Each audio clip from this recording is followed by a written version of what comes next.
Sir Blake? Huwag po dito. You know that I don't want them to know about our relationship. Halos hindi makahinga si Valerie sa sobrang lapit sa kanya ni Blake, CEO ng Andreas Corp at matalik na kaibigan niya noong kabataan pa nila. But I won't hear. May magagawa ka pa ba? Tusong sabi ni Blake kay Valerie. Isinandal niya si Valerie sa may pader ng kanyang opisina habang mahigpit na nakahawak ang kanyang mga kamay sa dalawang braso ng dalaga na animoy nakahuli ng isang kriminal. Baka may makakita sa atin. Ikaw lang inaalala ko. Takot na sabi ni Valerie. Sekretarya siya ng mayamang si Blake at lihim lamang ang kanilang relasyon. Huwag mo na akong alalahanin. I know what I'm doing. Sa nagiinit na katawan ng binata, ay wari walang nagawa si Valerie. Kung bago ka pa lang sa channel na ito, Ate Jane TV, huwag kalimutang pindutin ang notification bell and subscribe button. Sana po hindi naman malaking abala sa inyo ang pagpindot ng subscribe button dahil ang kapalit po nito ay ang pagsuporta para makapag-produce ng mga libreng stories sa mga channels ni Ate Jane. Maraming salamat!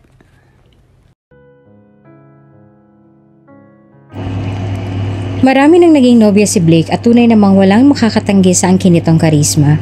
Ultimo nga sikat na modelo at mga anak ng mga mayayamang negosyante at politiko ay talagang nahuhumaling sa kanya. Napahinto naman si Blake sa balak sana niyang gawin kay Valerie nang pumasok ang isa sa kanyang mga tauhan. Sir Blake, nariyan po ang mommy ninyo, sabi ng babae. Mabuti na lamang at doon sila nakapwesto sa may tagong bahagi ng kanyang opisina kaya hindi sila kaagad nakita nang pumasok ito. Uli lang lubos na si Valerie Clemente. Ang tanging lola na lamang niya ang kasama niya sa buhay. Bata pa lamang siya ay siya nang katukatulong ng kanyang lola sa pananahi ng mga RTW ng mga damit sa pinagtatrabahuhan ng kanyang lola at saka ibibenta sa Divisoria. Pagkakagaling niya sa eskwela ay diretso na kaagad siya sa pwesto upang magtinda. Doon nasanay si Valerie sa pagdediskarte sa buhay. Halos doon na siya lumaki sa Divisoria hanggang sa makilala niya si Blake. Mayaman na talaga noon si Blake at ang isa sa mga negosyo nila noon ay ang mag-supply ng mga tela galing ibang bansa sa kanilang tahian. Malimit ay si Lola Mindang tumatanggap ng mga tela kaya madalas magkita sina Blake at Valerie. At doon nagsimula ang kanilang pagkakaibigan na naputo lamang nang bumalik na sa States sina Blake at ang kanyang pamilya. Matapos ang maraming taon ay muling nag-cruise ang landas nilang dalawa sa isang kumpanya kung saan sekretarya si Valerie at si Blake naman ang kanyang boss at CEO ng kumpanyang kanyang pinagtatrabahuan. Alam mo, hindi ko akalain sa ganitong sitwasyon pa tayo ulit magkikita, sabi ni Blake kay Valerie. Ilang buwan na rin nagtatrabaho roon si Valerie at masasabi niyang sobrang laki na talaga ng pinagbago ni Blake maging sa pisikal na postura nito. Noon ay sobrang payat ng binata at nakasuot pa ng malaking salamin. Ngayon naman tila mala Adonis ng katawan at sadyang naipagmamalaki ang taglay na kagwapuhan at kakisigan. Ako nga rin eh. Akalain mo yon? Sobrang yaman yun na pala. Sagot naman ni Valerie. Naroon sila sa may smoking area habang minamasa ng buong paligid sa labas. Magaling lang talaga magpatakbo ng negosyo ang daddy ko kaya medyo senwerte. Ikaw, doon pa rin ba kayo nakatira? Wika naman ni Blake sabay hit-hit sa sigarilyo. Sa compound namin? Oo, doon pa rin. Alam mo namang bata pa lang ako, ay ako nang tumutulong kay Lola para lang sa mga gustusin namin. Kaya hanggang ngayon na nagkatrabaho na ako, ay ako pa rin ang tumutulong sa kanya dahil matanda na rin si Lola at ayoko nang pagtrabahuhin. Isa pa ay responsibilidad ko na rin siya kaya nararapat lang na ibalik ko lahat kay Lola ng triple. Triple pa nung mga nagawa niya sa akin. Mahirap din yun ha, ang magtaguyod na mag-isa sa kanyang apo kaya saludo talaga ako sa kanya. Nakangiting sagot naman ni Valerie. Nakasanda lamang si Blake sa may pader habang abalang pinapanood ang mga labi ni Valerie na binibigka sa mga salitang yon. Iyan ang namiss ko sa'yo. Sobrang caring at thoughtful. Sagot ni Blake nang may namumungay na mga mata. Nako, bolero ka pa rin talaga hanggang ngayon. Sige na at baka gawan pa tayo ng issue ng mga makakakita sa atin. Sir Blake, back to work na po ako. Anas ni Valerie at saka tuluyan ang iniwan ng kanyang boss doon. Aminado si Valerie na matagal na siyang may gusto kay Blake. Mga bata pa lamang sila ay malaki ng paghanga niya sa lalaki. Ngunit hindi niya maamin-amin noon dahil sabi sa kanya ng kanyang lola, ang lalaki dapat ang unang nagpapakita ng motibo at hindi ang mga babae, kaya hanggang ngayon ay mas pinili na lamang niya na itago at ilihim na lamang ang kanyang nararamdaman. Hindi rin naman niya akalaing muli silang magkikita ni Blake dahil sa tagal ding panahon na wala silang komunikasyon, kaya hanggang ngayon ay hindi pa rin siya makapaniwala sa ganitong pagkakataong muli silang magkikita. Val, let's go. Samahan mo ako. Yaya ni Blake kay Valerie. Nag-ayos na rin ang gamit si Val para mag-out sa trabaho. Saan naman po tayo pupunta? Utal na tanong ni Valerie na hindi maganda o gaga sa mga dala niyang mga papeles. Iwan mo na nga yan dyan. Bakit pa dala-dala mo pa yan? Kunot noon namang tanong ni Blake kay Valerie. Mahalagang documents to na kailangan kong ihanda para bukas sa mga meetings mo. Sa bahay ko na lang gagawin. Saan ba tayo pupunta at bakit nagmamadali ka? Bumundong hininga na lamang si Blake habang patuloy pa rin sa paglalakad. Habol-habol naman siya ni Valerie at pilit na sinasabayan ang bawat paghakbang ng mga paa nito patungo sa parking. Nang marating na nila ang parking ay mabilis na pinatunog ni Blake ang kanyang sasakyan at binuksan na ito. Gusto ko mag-unwind. Gusto ko ng kasama kaya sasamahan mo ako. Sabi niya sa dalaga kaya nanlaki ang mga mata ni Valerie. Unwind? Bakit ako? Hay, wag na nga lang maraming tanong, sakay na. At parasahan ang pinasakay ni Blake sa loob ng sasakyan si Valerie. Sa loob ni Valerie ay sa west side na naman ito pupunta katulad ng mga naririnig niyang usapan palagi sa opisina na lagi nitong pinupuntahan para mag-party. Kung saan doon din ang tungo ng mga mayayamang chika babes at mga bilyonaryong negosyante. So ibig sabihin, pang high class talaga ang lugar na yon, kaya alinlangan talaga si Valerie kung sasama siya o hindi. Ngunit dahil hindi naman siya masusunod sa makulit na Blake ay sumunod na lamang siya rito. Pagkapasok nila ng loob ng west side ay bumungad agad sa kanilang makapal na usok na dulot ng sigarilyo at malakas na tugtog ng nag-hyper na DJ. Kanya-kanyang sayawan at hiyawan ang napapanood ngayon ni Valerie. Hindi siya mahilig mag-party pero nakarating na rin naman siya sa ganitong lugar. Sir Blake, may 3 ka pang meeting bukas at talagang inuna mo pang mag-party ngayon kaysa paghandaan yung mga sasabihin mo bukas? Halos sumigaw na si Valerie sa loob ng bar na iyon dahil sa malakas na sigawan ng mga party-goers na nandoon. Val, meeting yon, hindi speech. I don't need to practice or memorize my line. It will come out naturally, okay? Kaya relax ka lang dyan. Masyado kang workaholic. Sagot naman ni Blake. Halos luhod at samba na ang gawin kay Blake ng mga kababaihang nandoon. Ang iba pa ay basta-basta na lang humahawak sa matitipon ng braso nito na animoy isang santo na hinahaplusan pa ng panyo. Blake, akala ko hindi ka na makakarating ngayon. Sumalubong sa kanilang isang lalaking nagngangalang Hunter at saka yumakap ng mahigpit kay Blake. Big night bro, imposibleng mawala ako. And besides, this is my party. So tonight is mine. Mayabang na sagot ni Blake habang namumungay ang mga mata. Nagmistulan namang buntot lamang doon si Valerie na pinapanood lamang ang bawat galaw ni Blake. Ano nga ba naman ang gagawin niya doon? Ang panoorin ng binata na humalik kung kani-kanino? Ang pagmasta ng Blake na malayo na sa Blake na nakilala niya? Gulong-gulo siya. At ingay na ingay sa paligid kaya niyaya na lamang niyang binata na umuwi. Sir Blake, sa tingin ko naman wala naman akong gagawin dito kaya aalis na lamang ako. Wika ni Valerie. Umalma naman kaagad si Blake. No, you stay here. At aalis ka lang kapag sinabi ko, okay? Sabi naman ni Blake hanggang sa may lumapit ulit sa kanyang grupo ng mga kababaihan. Tinitigan ni Valerie isa-isa ang mga babaeng yon at masasabi niyang they have something in common na wala siya. Ngunit hindi na lamang niya ito pinansin dahil ang isip niya ay ang kagustuhan na talaga makauwi. Blake, I thought you're going to miss this epic. Panimula ng babae. Oh, that's impossible to happen, Carla. Katulad nga ng sinabi ko kay Hunter, this is my night. Sagot naman ni Blake sa babaeng tinawag niyang Carla. Napatingin naman siya kay Valerie. Katulad ng iba ay tinitigan din niya si Valerie mula ulo hanggang paa. She's unfamiliar, Blake. Kasama mo? Luminga naman kay Valerie si Blake. Yeah, she's my girlfriend. She's Valerie. Nagpanting naman ng mga tenga ni Valerie sa kanyang narinig. Katulad ng reaksyon ng mga babaeng yon ay namilog din ang kanyang mga mata. Maging siya hindi niya alam na boyfriend pala niya si Blake. Kaya bigla siyang nagtaka sa mga ikinilos ng binata. Para maliwanagan ay sumabat na rin siya sa usapan ng dalawa. Hoy Blake, teka nga, Mabilis naman siyang inakbayan ni Blake ng mahigpit para hindi na maituloy pa ni Valerie ang kanyang sasabihin. Well, go ahead. See you later, Carla. At tuluyan na silang tinalikuran ng grupo ng mga babaeng yon na nakaawang pa rin ng mga labi dahil sa sinabing iyon ni Blake. Na makapasok na sila sa VIP room ay doon na itinuloy ni Valerie ang kanyang pag-uusisa kay Blake. Sir Blake, ano yung sinabi mo? Ano yung girlfriend na yon? Kunot noong tanong ni Valerie. Umupo si Blake sa my couch at saka nagsalin sa kanyang baso ng scotch. Bakit? Ayaw mo ba? Taas kilay na tanong ni Blake. Natahimik naman si Valerie. Actually, ito talagang pinapantasya niya, ang maging nobya ni Blake.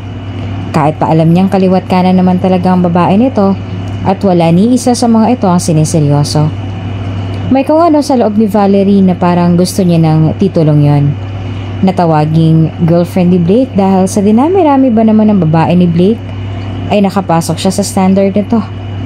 Ngunit sa ganitong pagkakataon, kapag nararamdaman niyang humihina ang kanyang pagkababae, ay inaalala na lamang niya ang payo sa kanya ng kanyang lola na lalaki dapat ang unang gumagawa ng seryosong hakbang at hindi ang babae. Ano ba kasing tumatakbo rin sa isip mo, ha? Kanina lang sekretarya mo ko tapos ngayon girlfriend mo na? Pinaglalaruan mo ba ako o parang palamuti lang ako sa mga kaibigan mo? Nang misulang isang nagger na nanay si Valerie sa loob ng VIP room na yon na sinesermo na ng kanyang anak. Sa katunayan ay wala pa nakakagawa ng ganito kay Blake dahil ang tingin ng lahat sa kanya ay Diyos at Hari. Hinayaan na lamang ni Blake na magsisisigaw doon si Valerie dahil soundproof lang naman ang buong silid. Ngumisi na lang siya at nilagok na lamang ang kanyang iniinom. Maupo ka na nga lang dito at magdamag tayo magpa-party, sabi pa ni Blake. Ipinikit na lamang ni Valerie ang kanyang mga mata at saka huminga ng malalim para magtimpe. Blake is different now. Ibang-iba kaysa dati. Hindi niya mawari kung kailan seryoso at kailan hindi. Natural na lagi siyang bitbit ni Blake kahit saan ito magpunta dahil siya ang sekretarya nito. Ngunit pati ba naman sa kanyang kondo isasama siya nito? Sir Blake, ihatid niyo na po ako. Hindi na to tama. Alam niyo namang maraming tauhan ng iyong ina kaya anumang oras ay maaari niya tayong pasundan. Anas pa ni Valerie. Nasa loob pa rin sila ng sasakyan ni Blake at nakapark sa labas ng kondo na tinutuluyan ng binata. Val, I want you to do me a favor. This time ay seryoso ng mukha ni Blake. Tumingin siya kay Valerie ng isang malalim na tingin na namumungay pa ang mga mata. Val, I'm serious. Please be my girlfriend. Dagdag niya. Napaawang naman ang mga labi ni Valerie at hindi pa rin makapaniwala sa kanyang naririnig. Marahil ay palagi nga silang magkasama sa opisina. Ngunit sa 3 buwan pa lang niya doon ay masasabi niyang hindi pa niya alam ang lahat-lahat kay Blake. Hindi ko maintindihan, Sir Blake. Sekretary niyo ako. At alam niyong magiging malaking headline ito sa mga magazines at social media kapag ipinilit niyo yan. Ayoko ring mawala ng trabaho dahil ako lang naman ang inaasahan ng lola ko. At sa tingin ko naman, hindi ka seryoso. Kaya kung ano man yung tumatakbo sa isipan mo. Val, wala na ako maisip na mas desenteng babae kaysa sa'yo na aaktong girlfriend ko. Kahit sa loob lamang ng ilang buwan. Okay, just to be clear. Nakaset na akong ikasal next month. At ayoko matuloy yun. I have my own life. At yun ang gusto kong ibaon sa utak ni Mom. Valerie, ang dami ko ng pinakilalang babae kay mommy. Para magpanggap na girlfriend ko pero wala man lamang sa kanilang pumasok sa background check na isinagawa ni mom. Kaya I know for sure, pasok ang profile mo kay mom. Natawa na lang bigla si Valerie. Nahihibang ka na ba, Sir Blake? Ako, papasok sa standards ng mommy mo na isang hamak na sekretary mo lang? Sa tingin mo kapag nalaman yung magkasintahan tayo ay ititigil niya ang kasal niyo ng kung sino mang babae yon dahil mas mataas ang standards ko kesa sa kanya? Sir Blake, bukod sa napaka-imposible ng iniisip niyong mangyari, ay gusto ko ring malaman niyo na hindi libre ang sarili ko para lamang pasukin ang sakit sa ulo na gusto niyong pasukin. Kung mabait naman yung babae, bakit hindi na lang kayo magpakasal? Bakit hindi mo siya bigyan ng chance? Matututunan mo rin naman siyang mahalin. Habang sinasabi yun ni Valerie ay para bang paulit-ulit din niyang sinasaktan ng kanyang sarili. Pero kung hindi nga niya isasalba ngayon ang kanyang sarili, ay baka mas malalim na sugat at sakit pa ang kanyang mata mo kung papayag siya sa kagustuhan ni Blake na magpakilala bilang girlfriend niya sa publiko. Oh, kung di ka kumbinsido, pwede kang umalis bilang sekretarya ko and we will falsify your documents. Kahit ano, para lang mapaniwala si mommy na this time, seryoso na ako. Tila natauhan naman si Valerie at bigla na lamang nauntog sa katotohanang hanggang sa kasinungalingan lang pala siya pwedeng seryosohin ni Blake. Alam mo, ewan ko sa'yo. Hindi lahat ng babae mapapaikot mo sa palad mo at mauuto mo para lamang matawag na girlfriend mo. Kung wala ka nang mahanap na mas desente pa sa akin para arkilahan na maging nobya mo, sa tingin ko ay baka nga kailangan mo na lamang natanggapin na yan na talagang kapalaran mo. Ibang-iba ka na, Blake. Hindi ko alam kung anong nagbago sa'yo pero ang dami. O siguro nga hindi pa kita gaanong kakilala. Sige, mauna na ako. Kung hindi mo ako ihahatid, mag-aabang na lang ako ng taxi dito. Hindi na napigilan pa ni Valerie na ilabas ang kanyang saloobin. Kahit naman matagal na yon at talagang mga bata pa, ay may pinagsamahan pa rin naman sila kaya ganito na lamang ang naging reaksyon ni Valerie. Si Blake lamang din ang kanyang naging matalik na kaibigan kaya talagang mahirap kalimutan. Huminga naman ng malalim si Blake at tila na konsensya sa kanyang mga sinabi, kaya humingi na lamang siya ng paumanhin kay Valerie. I'm sorry. Sorry kung nabigla nasaktan man kita sa mga nasabi ko.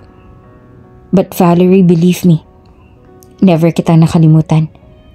Simula nung umalis ako patungong Amerika, alam kong marami akong pinagbago. Just because of the society na kinabibilangan ko. Pero ako pa rin to. Yung batang lampa na nakilala mo.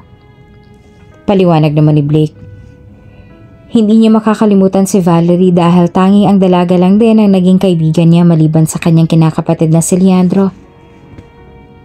That's okay. Hindi ko man lubos na nauunawaan wala naman ako sa lugar para husgahan ka kaagad. Sorry din sa mga nasabi ko. Nabigla lang din ako. Paghingi pa ng paumanhin ni Valerie.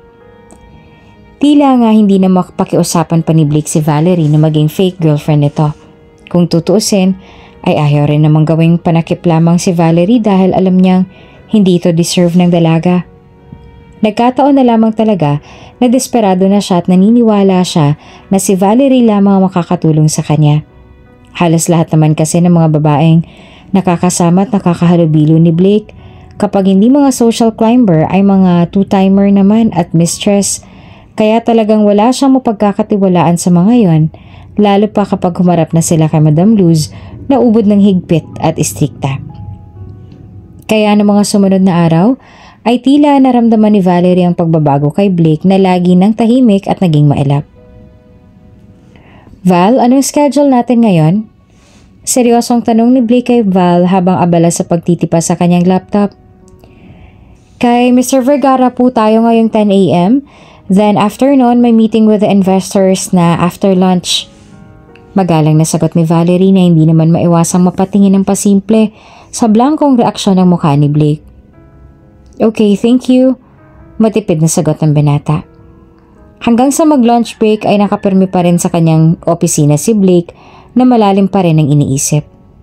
Lumabas muna rin siya patungo sa pantry upang kumuha ng pagkain.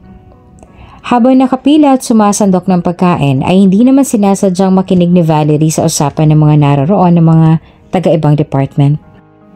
Alam mo, sa totoo lang, awang-awa ako rin kay Sir Blake. Gagawin talaga lahat ng mami niya para makasal si Sir kay Miss Melanie kahit hindi naman niya mahal yun. Mahinang sabi pa ng isa. Sumagot naman ang kanyang kausap at saka bumaling ang usapan kay Valerie. Ikaw, Miss Valerie, imposibleng hindi mo yun alam, diba? Nakamulag ang tanong nito kay Valerie na abala lamang sa pagsandok ng pagkain. Ha? Oo, alam ko yun, pero wag na lang natin pag-usapan. Buhay naman nila yun. Sagot ni Valerie. Ito naman, napaka-KJ, napag-usapan lang naman. Pero maiba nga tayo. Balita ko rin na pabalik-balik na muli dito si Ma'am Luz galing Malaysia. At hindi lang yon. Dito siya magsistay sa kumpanyang to kasama si Miss Melanie. Pinaplano na rin nila ang magiging kasalan kaya good luck na lang talaga kay Sir Blake. Ayaw na lamang ipahalata ni Valerie na may pakialam siya sa nangyayari dahil baka lalo pang lumika ng chismis ang kanyang mga katrabaho kaya pinalampas na lamang niya ito sa kanyang tenga at binaliwala na lamang. Ay, ewan ko sa inyong dalawa. Sige na, mauna na ako sa inyo. Umalis na lamang si Valerie at iniwan na lamang ang mga katrabaho roon. Matapos yung mananghalian ay dumiretso na siya sa kanyang table. Nagdadalawang isip pa si Valerie kung puputahan ng kanyang Sir Blake para tanungin kung kumain na ito ngunit nahihiya siya. Buhat ng pag-uusap nila noong isang gabi ay tila isang malaking kasalanan para sa kanya ang tanggihan niya si Blake sa hiling nitong maging fake girlfriend niya. Pero sa kabilang banday, ayaw din naman niyang mag-assume dahil doon. Kaya nagbago ang mood ngayon ni Blake. Kaya para malaman ay tumungo na rin siya sa opisina ng kanyang boss. Sir Blake, maya-maya pa ay magsisimula ng meeting. Mag-lunch na kayo. Pansin ko ay puro kape lang kayo mula kaninang umaga. Baka magka-acid kayo niyan. Sige ka. Bungad ni Valerie at saka umupo na sa may upuan nasa harapan ng table ni Blake. Tahimik lang si Blake habang abalang sinusuri ang bawat piraso ng papel na kanyang hawak. Nanliit ang kanyang mga mata at saka inabot kay Valerie ang mga papel na iyon. Val, look at this. Wika ni Blake at inabot naman kaagad ang papel na iyon. Ano to? Resume? May hiring ba tayo? Sa unang tingin ay aakalain mo talagang resume ang mga printed paper na iyon na may litrato pa ng mga babae. Ngunit pagbasa sa nilalaman nito ay ibang-iba naman sa formal na resume na ginagamit sa pag-a-apply sa trabaho. Hindi.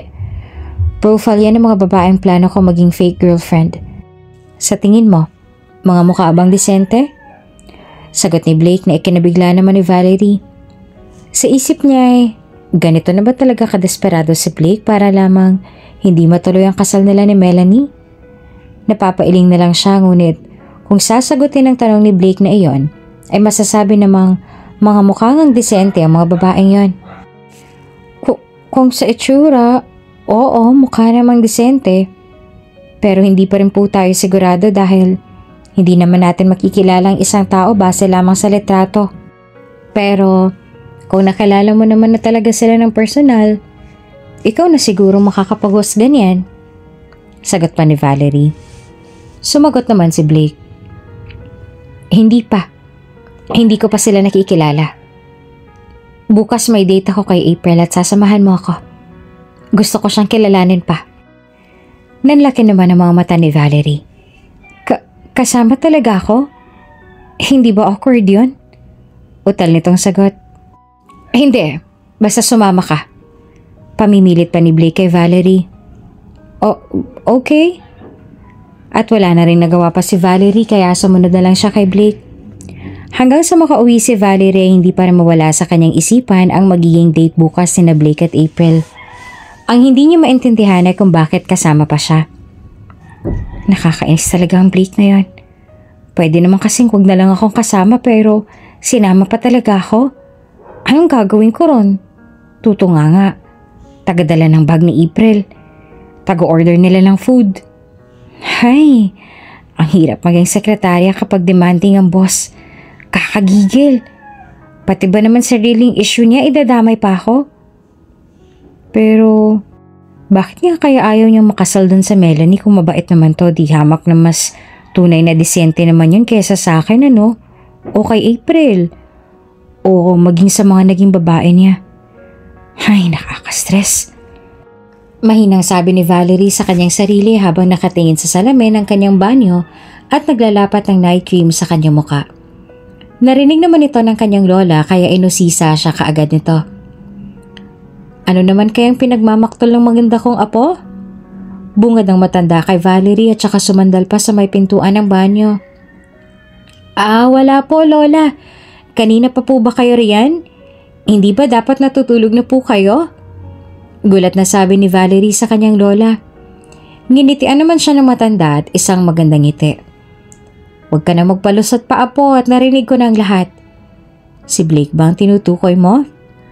Taas kilay na tanong ng matanda sa kanyang apong si Valerie. Napalunok na lamang si Val at saka muling tumingin sa salamin. Ay, opo lola. Wala naman pong ibang lalaki nakakapagpa-stress sa akin kundi si Blake lang eh. Sagot naman ni Val na abala pa rin sa kanyang ginagawa. Base sa narinig ko may date daw kayo bukas. Ay mali pa lang, ibig kong sabihin ay may date bukas si Blake sa ibang babae. At kasama ka lang, ganun ba yun? Paninigurado naman ang matanda sa kanyang narinig. Opo la. Ewan ko ba sa lalaking yun kung bakit kasama pa ako. Wala naman akong gagawin doon ano. Talagang pangangatawanan kong posisyong sekretarya na hanggang sa date ng amo ko ay nakasunod pa rin po ako sa anino. Di ko na talaga alam mo tumatakbo sa kokote ng lalaking yan, nakakainis. Pasimple na lamang namang natatawa ang matanda sa pagmamaktol na iyon ni Valerie na halata namang kaya naiinis ay dahil nagsiselos lamang. Naiinis ka ba dahil ginawa ka pang chaperone o naiinis ka dahil may ibang kadate si Blake at hindi ikaw? Taas kilay na tanong ng matanda. Lola, ang advance niyo pong mag-isip pa. Wala na nga akong nararamdaman sa kanya. At isa pa ayoko na pong dumagdag sa mga koleksyon niya. Kaya wag niyo na pong sabihin yan sa akin. Sabi ni Valerie. Kahit ang totoo niya nagsiselos naman talaga siya. Okay, kung yun ang sabi mo At tumalikod na lamang ang matanda. Nang sumunod na araw ay nag-aabang na sa may kanto si Valerie ng taxi patungong tagpuan nila ni Blake para sa date niya kasama si April. Casual lamang ang suot ni Valerie dahil simple lamang ang suot na tattered pants at plain white shirt at lutang na lutang ang kagandahan ni Valerie. Pulbos at lip tint din ay ayos na sa kanya at mas umamo pang itsura nito nang dahil doon. Habang nag-aabang naman ay isang pamilyar na sasakyan ang huminto sa kanyang harapan. Pagkababa ng sakay sa loob ng bintana ay kaagad ito nagsalita. Sakay na! Utos ni Blake. Nabigla naman si Valerie dahil hindi niya akalaing susunduin pala siya ni Blake para lamang sa date nila ni April. Blake? Gulat na sabi ni Valerie. Maya-maya pa ay sumakay na rin si Val sa sasakyan. Naiilang na naman siya sa mga titig na ibinabato sa kanya ngayon ng binata. Tara na! Utos ni Val ngunit nakatunga nga pa rin sa kanya si Blake. Kung yelo lang si Val, marahil kanina pa siyang natunaw sa mga mainit na titig na iyon ni Blake sa kanya. Kaya para may masmasan ang binata, ay pinitik na lamang ni Val ang kanyang daliri sa harapan ng mukha ni Blake. Hoy, natutulala ka na. Sabi ko tara na. Wika ni Val. Okay, let's go. Utal na sagot naman ni Blake nang bumalik na sa kanyang ulirat. Habang nagmamaneho, ay hindi naman niya mapigilang hindi magbigay ng komento sa itsura ni Valerie. Ang ganda mo. Diretsang sabi ni Blake kay Valerie habang nakatuon pa rin ang atensyon sa daan. Ha? Utal na sambit naman ni Valerie. Narinig naman niya ang sinabi ni Blake pero gusto niya ulit itong marinig. Sabi ko ang ganda mo. Mas bagay sa'yo ang casual kaysa sa sobrang formal. Dagdag pa ni Blake na lalo namang ikinakilig ng dalaga. Thank you. Ikaw rin naman ang gwapo mo ngayon. Mas bagay lang din sa'yo ang casual kaysa laging nakakoat na akala mo abay ka lagi sa kasal. Bawi naman ni Valerie at saka nagtawanan sila. Baliw. Tugon pa ni Blake. Biro lang. Sagot naman ni Valerie. Maya-maya pa ay sinamantala na rin ni Valerie ang pagkakataon para magtanong kay Blake. Siya nga pala, nahihiwagaan lang ako. Bakit ba gustong gusto mong matigil ang kasal niyo ni Melanie? Balita ako naman ay mabait siya at simpleng babae lang din. Hindi mahirap mahalin. Nagtataka nitong tanong. May malalim akong dahilan. Basta, hindi pwedeng matuloy ang kasal na yan. Seryoso namang sagot ni Blake na hindi nagbigay ng tiyak na rason. Tumango na lamang si Valerie at hindi na rin itinuloy ang pag-uusisa dahil nakarating na sila sa isang magarang restaurant na pagdadala ni Blake kay April. Dito na tayo, ipark ko lang. Wika ni Blake. Teka, nariyan na ba raw siya? Tanong naman ni Valerie. Oo, kanina pa, let's go. Sagot naman ni Blake tsaka sabay na silang bumaba ng sasakyan. Pagkapasok pa lang nila sa pintuan ng resto ay bumuganda agad sa kanila ang isang magandang binibini na doon nakaupo malapit sa may bintana. Sigurado si Blake na ito na si April dahil sa kulay pula nitong damit at disenyo na sinabi niya sa binata. Hi April, I'm sorry I'm late. Kanina ka pa ba? Bungad ni Blake sa dalaga. Tumayo naman ito at nagbeso-beso pa kay Blake. Hi. Medyo, sino yung kasama mo? Bumaling ang atensyon ni April sa kasama ni Blake na si Valerie. This is Valerie, my secretary. Sagot naman ni Blake kay April. Hindi pa man nagsisimula ang date na yon ay tila unti-unti nang lumulutang ang ugali ni April. Kasama talaga sa date natin? Taas kilay na tanong pa ni April. Nagkatinginan naman sila ni Val at Blake. Oo. Bakit? May problema ba? Tanong naman ni Blake. You know, this isn't the date that I want. Sorry, pero I think I'm just wasting my time. Huh, bye. Anas pa ni April at saka umalis na ng resto. Napakibit balikat na lamang si Valerie na mapatingin sa kanya si Blake. Ang bilis. Ang bilis naman niya maghalat. Natatawang sabi ni Valerie. Okay, ibig sabihin negative. Remove na siya sa list. Wika ni Blake at kaagad namang sumunod si Valerie. Okay sir. Mabilis sa sagot naman ni Val. Marami pa namang hawak na reserba si Blake kaya makakapamili pa sila ng deserving at pwedeng iharap sa malupit niyang inang si Madam Luz. Nang sumunod na araw ay muling nagkita sina Blake at Val for the next date. Who's next? Tanong ni Blake kay Val habang nasa loob ng sasakyan. Lovely? Sagot naman ni Val. Okay. Tugon ni Blake at nagtungo na muli sila pareho sa resto ng kay April. This time ay mas nauna sila roon. Sa kabilang table nakaupo si Val para naman hindi maging sagabal sa magiging date ni Blake. Ilang sandali pa ay dumating na rin yung Lovely. Tumayo si Blake upang salubungin ang dalaga. Hi Lovely, I'm so happy to see you. Have a seat. Maginoong sabi ni Blake kay Lovely. Thank you. Ang gwapo mo naman. Sagot naman ng dalaga. Napangisi naman si Blake dahil sa bungad na iyon ni Lovely na may malagkit na kaagad na tingin sa kanya. Oh, thank you. Utal na sagot naman ni Blake at sabay na rin silang naupo. Sa kabilang table naman ay tahimik lamang na nagmamasid si Valerie at pasimpleng pinapanood si Blake kung paano ito makipag-date sa isang babae. Sige, order ka na. Maginoong utos ni Blake kay Lovely na mabilis pa sa alas 4 ang kinuha ang menu book. Treat mo? Treat mo ha? Wala pa akong pere. Sagot ng dalaga na ikinagulat naman ni Blake. Tunay na mukhang disente nga si Lovely pero ibang-ibang karakter nito sa itsura niya. At sigurado si Blake na lalo siyang itatakwil ng kanyang ina kung ito ang babaeng ihaharap niya sa Donya, kapalit na ni Melanie. Sa kabilang table naman ay bigla na lamang napahalakak si Valerie dahil sa sinabi ni Lovely. Napatingin sa kanya ang dalawa ng may pagtataka. Nang mapatingin siya ay saka na lang siya huminto sa pagtawa at pasimpleng humingi ng paumanhin dahil alam ni Valerie ang kasunod nito. Val, next please. Sambit ni Blake kay Val. Dalawa nang nagligwak sa lisahan ni Blake at yon ay sina April at Lovely. Wala talaga siyang mapili kaya hiling niya na sana sa susunod ay maayos na ito na talagang babaeng kanyang hinahanap. Sir Blake, yung La-Arnie ng sunod. Wika ni Val. Katulad ng mga naunay, doon pa rin sa resto na yon nakipagkita si Blake kay La-Arnie. Hi La-Arnie. Bunga di Blake kay La-Arnie. Tumayo naman sila Arnie sa sexing-sexy na suot at ang kulang na lamang ay ipasilip ang kaluluwa nito. At sigurado siya sa suot pa lamang ay ligwak na ito sa Donya, ngunit sabi nga niya na masyado pang maaga para husgahan kaagad sila Arnie, kaya pinalampas niya muna iyon. Hi! Kagat-labing sagot naman nila Arnie. Hindi pa man sila nakakaupo ay kaagad nang bumanat ang babae. Kakain pa ba tayo? Parang ikaw ang gusto kong... Hindi pa man natatapos ang kanyang sasabihin ay dinugtungan na kaagad ito ni Blake.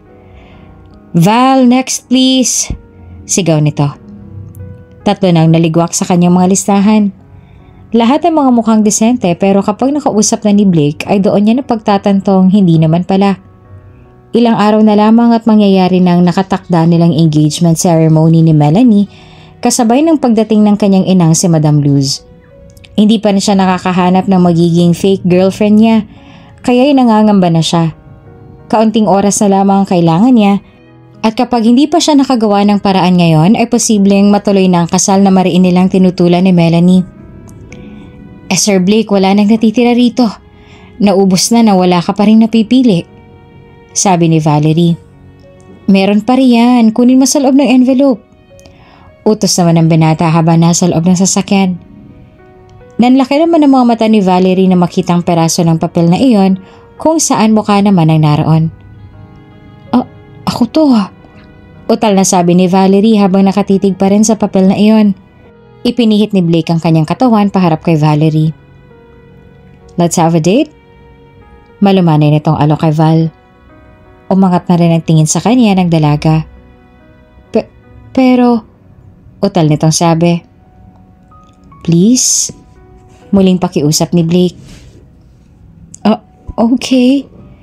Hindi malaman ni Valerie ngunit bigla na lamang siyang pumayag. Nagtungo sila sa isang paboritong restaurant ni Blake na hindi katulad sa dating pinagdalhan niya sa mga naon ng mga babae. Mas kabado ngayon si Valerie. Noong nakaraan lamang ay kasama lamang siya bilang chaperone. Ngayon ay siya na mismo ang kadate ni Blake. Ayaw naman niya talaga pero himalang napapayag siya ng binata. Val, relax, okay? Huwag mo nang isipin na kaya kita dinidate ngayon ay dahil sa hiling ko. I'm dating you today because this is what I want to. Set aside natin yung fake girlfriend na yan. No pressure, okay? Sabi naman ni Blake kay Val. Okay. At ito na lamang ang tanging na isagot ni Valerie. Matapos ang mga pangyayaring yon ay hindi naman mawari ni Valerie ang kanyang isipan na gulong-gulo na ngayon. Ayaw na siyang maging fake girlfriend ni Blake at ang gusto lamang nito ay ma-date na lamang din sila ni Val. Ni hindi nga niya mawari kung seryoso ba talaga si Blake sa kanya sa sinabi nito dahil sa dami nitong babae ay mukha namang wala sa bokabularyo nito ang magseryoso at makontento sa isa. Sa loob niya ay kaya nga siguro ayaw nitong makasal kay Melanie ay dahil hindi pa ito nananawa sa buhay niya bilang binata at hindi pa tapos sa mga kalokohang ginagawa niya. Hanggat hindi nagsasawa sa babae ay hindi talaga siya magpapatali at titigil. Pero sa tuwing nakakasama naman niya si Blake ay hindi naman niya nakikita yung ganoong side ng binata. Kahit noong una na isinama siya nito sa West Side para lamang mag-party ay hindi naman ito dumikit sa ibang babae. Bagkus ay doon pa siya unang pinakilala nito na girlfriend niya si Valerie, kaya ngayon ay gulong-gulo talaga ang kanyang isip kung ano ba talaga ang tunay na damdamin ni Blake. Hanggang sa opisina ay ito pa rin ang iniisip ni Valerie. Naroon sila ngayon sa may conference room at kasalukuyang kamiting ni Blake ang isa sa kanyang mga investors na si Miss Chu. May ilang taong agwat sa kanya na matagal nang may gusto kay Blake. Blake, you look extra handsome today. Maarting komento ni Miss Chu kay Blake na halatang inaakit na naman ito. Thank you, Miss Chu. Sagot naman ni Blake. Muling nagsalita pa si Miss Chu. I'm glad kung sasabihin mo hindi mo na itutuloy ang kasal niyo ni Melanie. Taas kilay na sabi naman ng babae kay Blake. I think this isn't the right place for that, Miss Chu. Sagot naman ni Blake. Nasa may tagiliran naman si Valerie at tahimik lamang na nakikinig sa kanila. Hindi niya maiwasang hindi samaan ang tingin ng babaeng yon na kulang na lamang ay pumulupot na animoy isang ahas sa katawan ni Blake. But I want to talk about it. Tusong sagot naman ni Miss Chu. Kasi naman Blake, Halos ang tagal na kitang sinusuyo. Hindi naman ako papakamatay na maging investor mo kung negosyo lang yung dahilan, diba? You know that I have a lot of that stuff. At sa tingin ko'y, hindi ko naman talaga kailangan yan. What I need right now is you. I know you don't like Melanie, Blake. And I'm here naman. At mas kaya kong magpakaasawa sa'yo. Seryoso ang dagdag ni Miss Chu. Mas naging seryoso na rin ang mukha ni Blake dahil ayaw niya na talagang mapag-usapan ng bagay na yon. Miss Chu, actually ayoko na talagang pag-usapan yan. Can we set aside that matter? Seryosong sabi ni Blake. Sa kabilang banday hanggang sa matapos ang usapang yon ay tungkol pa rin naman sa damdamin at pagsuyo ni Miss Chu ang gusto nitong pag-usapan. Kaya minabuti na lamang ni Blake na ipagpaliban na lamang ang meeting na yon at magkunwari na lamang na may naghihintay pa rin sa kanya para sa iba pang meeting.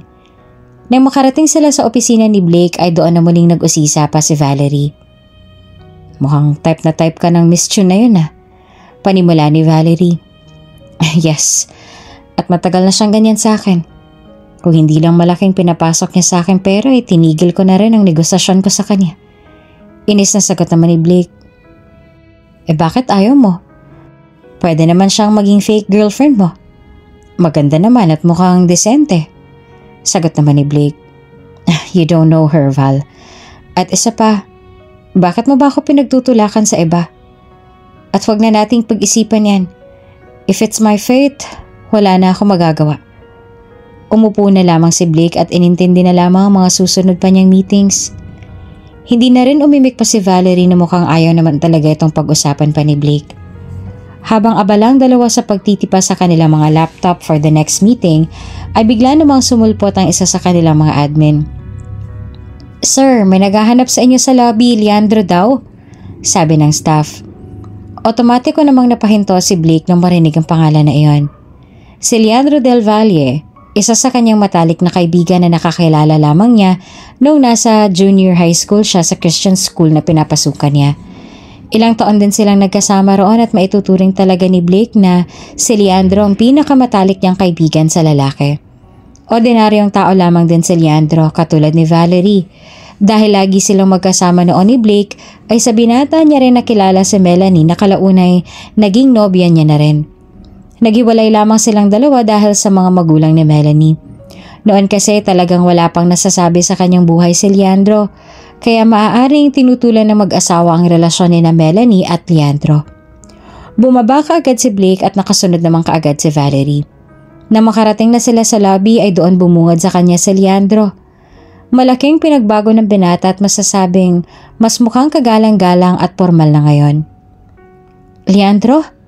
I'm happy to see you again. Hindi makapaniwalang sabi ni Blake at saka niyakap ng mahigpit si Leandro. Wala namang kamalay-malay si Valerie sa nangyayari kaya pinapanood niya na lamang ang dalawa. Kamusta? Dugtong pa ni Blake at bakas na bakas sa kanyang mukha ang labis sa galak. Ayos naman. Pwede ka bang mayayang mag-coffee? Alok naman sa kanya ni Leandro. Sure. Wala na ring pinalampas pang segundo si Blake at pumayag na kaagad sa alok ng kanyang matalik na kaibigan. Matagal na rin niyang hindi nakikita ito. Bago pa man sila tuluyang umalis ay niyaya na rin ni Blake si Valerie na kabuntot lagi niya. Saan ba nito magpunta? Val, come on. Iyaya niya kay Val. Sasama po ako? Utal na tanong naman ni Val kay Blake. Yes. Sagot ng binata at sabay-sabay na rin silang naglakad palabas ng building. Sa isang malapit na coffee shop sila nagtungo. Sakto at walang gaanong tao kaya mas mararamdaman at mai-enjoy nila ang ganda ng ambience ng lugar. Minabuti na lamang ni Valerie na sa kabilang table umupo para naman mabigyan ng sapat na oras ang dalawa na tila sabik na makakwentuhan ang isa't isa. It's been a long time. Kamusta ka na ba? Balita ko ay isa ka ng engineer? Bungad naman ni Blake kay Leandro. Oo, ngayon lang din nakakabawi. Nakangiti naman sagot ni Leandro. Natahimik sila sandali nang muling magtanong si Leandro. Si Melanie, kamusta na kaya siya? Tinanggal lahat ng mommy niya ang komunikasyon niya sa akin Utal na tanong ni Leandro. Masasabing si Melanie talaga ang unang minahal ni Leandro at ganun din ang dalaga. Hindi rin naman kasi tumitingin si Melanie sa panlabas na itsura o estado ng pamumuhay dahil simpleng babae lang din naman siya at talagang walang kaarte-arte sa katawan. Nang makilala ni Melanie si Leandro ay tila hindi na nga nawala sa isipan ng dalaga ang binata. Hanggang sa tuluyan na silang magkamabutihan at maging magkarelasyon. Humigop muna ng kape si Blake at saka humugot ng lakas ng loob bago sagutin ang tanong na iyon ni Leandro. Bro, actually may sasabihin ako sa'yo. Next week, i-a-announce na ng bawat pamilya namin ang arranged marriage namin ni Melanie. Pagtatapat pa ni Blake. Matalas namang nakikinig si Valerie na nakaupo sa likuran ng inuupuan ni Blake. Pakiramdam niya ay ngayon niya makukuha ang tunay na kasagutan sa kanyang mga katanungan. Kung bakit nagpapakadesperado ngayon si Blake na matigil ang napipintong kasal nila ni Melanie. Sa palagay niya ay malaking kinalaman ni Leandro sa desisyong ito ni Blake. Kaya iyon ang inihintay niyang marinig sa usapan ng dalawa. Kaya gumagawa ko ng paraan para hindi matuloy yan. Alam ko kung gaano niyo kamahal ang isa't isa. Gusto kong ipaglaban ni Mel. Pero hindi niya alam kung paano gagawin dahil bantay sarado siya sa mga bodyguards ng mami niya. Kahit ako pinipilit na rin nila ako sa kasunduang to. Kahit ayoko. Pagkukwento pa ni Blake. Thank you bro. Naiintindihan ko at nabalitaan ko na rin yan. Kaya nga ako nakipagkita sa'yo para kung sakaling hindi na talaga maiuurong ang kasal. Ihilingin ko sanang muling makita at makausap si Melanie kapag naikasal na kayo. Siguro naman sa pagkakataong yun ay maitatakas mo na siya. Kahit saglit lang. Sagot naman ni Leandro. Ngayon ay tuluyan ang naliwanagan si Valerie sa mga nangyayari. Gustong mapigilan ni Blake ang nakatakda nilang kasal ni Melanie para sa kanyang kaibigang si Leandro. Alang-alang sa relasyon ng dalawa na pinaghihiwalay lamang ng mga magulang ni Melanie ay gagawin ni Blake ang lahat para muling magkasama ang dalawa. At doon napatunayan ni Valerie kung gaanong kabuting kaibigan si Blake. Na mali pa lang una niyang akala kay Blake na malaki ng pinagbago nito. At ito talaga ang Blake na nakilala at nagustuhan niya lang itlang taon ang nakararaan. Hindi. Walang kasalang magaganap, Leandro. Gagawa ko ng paraan para hindi matuloy yan. Kayo ni Melanie nararapat para sa isa't isa. At hindi ko kaya. Hindi ako makakapayag na may masirang isang magandang relasyon para lamang sa mga pansariling kapakanan. Paninindigan naman ni Blake. Sa sinabing iyon ni Blake ay nagbigay na lamang ng isang maluwag na ngiti si Leandro sa kaibigan. Sa isip niya ay hindi pa nga nagbabago ang kanyang kaibigang si Blake. Si Blake na laging inuuna ang kapakanan ng kanyang mga kaibigan. Si Blake na laging maaasahan at hindi ka iiwan. Blake is Blake. Kahit naging maloko sa buhay at puro sakit ng ulong ibinigay sa kanyang mga magulang, ay mas marami pa ring humahanga sa kanya. Lalo-lalo na ang mga taong tunay na nakakakilala sa kanya. Kung sino talaga siya at hindi dahil lamang sa titulo at yaman na laging nakadikit sa pangalan niya. Salamat Blake, salamat. Nakangiting sagot ni Leandro. Matapos ang ilang oras din na kamustahan at kwentuhan ay naghiwalay na rin ang dalawa. Sa sasakyan ay hindi naman mawari ang reaksyon ni Valerie. Kahit hindi naman siya magtanong ay alam niya na ang tunay na rason at pinagmulan ng lahat ng ito. Kaya ngayon ay nabuo ang isang desisyon sa kanya na hindi niya inaasahan. Sir Blake! Utal na bungad ni Valerie kay Blake. Tugon naman ang binata habang ini-start ang sasakyan. Huminga muna ng malalim si Valerie bago sumagot. Ngayon ay sinigurado niyang buo na ang kanyang loob at kusa niya na itong gagawin at hindi nasapilitan o nadala ng matinding pakiusapan. Pumapayag na ako. Wika ni Valerie. Natigilan naman si Blake at nanlaki ang mga matang tumingin kay Valerie. Ha? Nagtataka nitong tanong sa dalaga. Sabi ko pumapayag na ako na maging fake girlfriend mo. Muling sabi pa ni Valerie. Pero kaagad naman itong sinagot ni Blake. No, don't do this kung napipilitan ka lang. Seryosong sabi ni Blake sa dalaga. Sinalubong naman ni Valerie ang mga tingin na iyon ni Blake. Hindi na siya makikitaan ng pag-aalinlangan at gusto niyang tulungan sina Melanie at Leandro na maisalba pa ang kanilang relasyon. Gusto niyang tulungan ang prinsipyo na ipinaglalaban ni Blake dahil ito rin ang alam niyang tama. Seryoso ako at buo ng desisyon ko. Pumapayag na ako, Sir Blake. Mariing sagot naman ni Valerie na tila wala na ngang kahit ano pang bagay na makakapagpaurong dito. Halata naman kay Blake ang determinasyon na iyon ni Valerie sa kanyang mga mata, kaya hinayaan na lang din niya ang desisyon na iyon ng dalaga. Pagkus ay ngumiti na lamang siya at tumangutanda ng pagpapasalamat niya sa ginawa ni Valerie. Nang mga sumunod na araw sa opisina ay nagsimula na rin ang pekeng relasyon ni Blake at Valerie. Ibang aura ni Sir Blake ngayon, ano? Bulong ng isang empleyado nang dumaan sa kanyang harapan ng kanilang boss na si Blake. Oo nga, ay mukhang in love.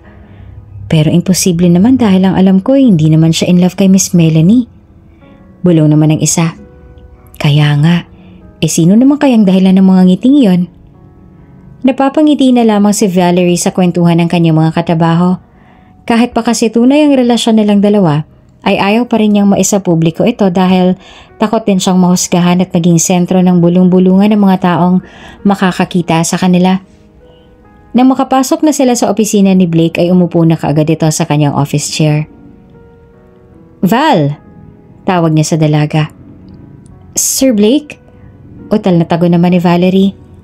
Maging siya'y napatitig sa maaliwalas na mukha ng kanyang boss na si Blake. Samahan mo ako mag-breakfast, sabi nito kay Valerie. Nakakahiya, nakatingin silang lahat to. Irritable namang sagot ni Valerie. Girlfriend na kita, anong nakakahiya ron? Pagmamalaki naman ni Blake. Naghalukip-kip naman ang mga braso si Val at saka sumagot. Pero fake lang, kaya dapat wag nating seryosohin. Mataray nitong sagot. Gusto kong malaman nilang lahat na ikaw ang gusto ko. Wika naman ni Blake. Huh? Tila gulat na gulat naman si Valerie. As fake? Parang gulat na gulat ka. Dugtong naman ni Blake. Umiwas naman ang tingin si Valerie at naalala ang peke nga lang pala ang lahat ng ito. Oo nga pala. Utal na sagot ni Valerie. Sige na, maupo ka na rin at sabayan mo na lang akong kumain. Umorder na lamang ng pagkain si Blake at sabay na rin silang kumain ni Valerie. Siya nga pala, Sir Blake. Yung kausap niyo kahapon?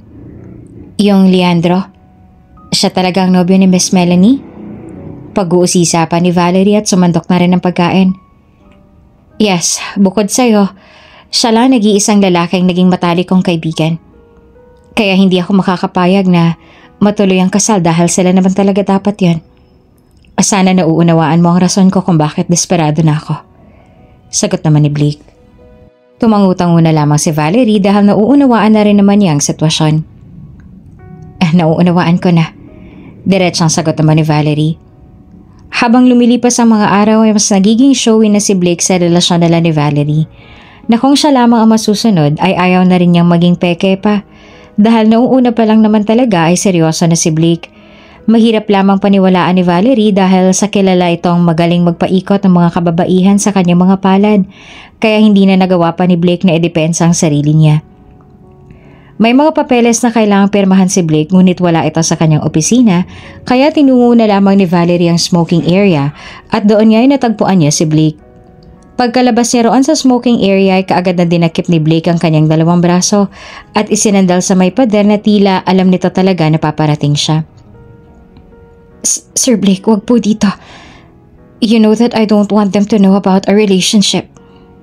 Halos hindi makahinga si Valerie sa sobrang lapit sa kanya ni Blake. But I want it here. May magagawa ka pa ba? Tusong sabi ni Blake kay Valerie. Nanatili sila sa ganoong posisyon sa may smoking area sa bandang tagong lugar para hindi sila makita. Mahigpit pa rin na nakahawak ang mga kamay sa dalawang braso ng dalaga na animoy nakahuli ng isang kriminal. Baka may makikita sa atin. Ikaw lang inaalala ko. Takot na sabi ni Valerie. Huwag mo na akong alalahanin. I know what I'm doing. Sa nagiinit na katawan ng binata ay walang magawa si Valerie. Marami nang naging nobya si Blake at tunay namang walang makakatanggi sa angkin nitong karisma. Ultimo nga sikat na modelo at mga anak ng mga mayayamang negosyante at politiko ay talagang nahuhumaling sa kanya. Napahinto naman si Blake sa balak sana niyang gawin kay Valerie nang pumunta roon ang isa sa kanyang mga tauhan. Sir Blake, nariyan na po ang mami ninyo. Nasa office po at pinapatawag na po kayo. Nagbago man ang reaksyon ng mukha ni Blake na kani-kanina lamang ang nakangisi. Come on, sumama ka sa akin. Kumalas na sa pagkakahawak si Blake sa mga kamay ni Valerie at inihanda na ang kanyang sarili sa pagharap sa kanyang ina. Noong una ay ayaw pa sanang sumama ni Valerie dahil bigla siyang nakaramdam ng takot at kaba. Ngunit nang hawakan na ni Blake ang mga kamay niya ay tila naglaho na ang takot na nararamdaman niya na parang bula. Binaybay ni Valerie ang daan patungo sa kanyang opisina nang maghahawak ng mga kamay. Ayaw na rin nga sana ni Valerie na magpahawak pa sa kamay nito ngunit tila ito lamang naisip na paraan ni Blake para magkaroon kaagad ng ideya ang kanyang ina na may relasyon sila kaya pinagkatiwalaan na lamang niya ang binata. Halos lahat din ng mga matang naroon ay sa kanila lamang nakapako kaya halos mamula na ang buong mukha ni Valerie sa kahihiyan at sa gusot na itong pinasok niya. Nang makapasok sila sa opisina ay naroon na nga ang madam kasama na si Melanie, ang babaeng nakatakda ng mapangasawa ni Blake. Hindi naman maiwasan ni Valerie na mapatitig kay Melanie na may maamo at malaanghel na itsura. Simple lang din ang mukha nito at sadyang ibang-iba sa mga babae ni Blake.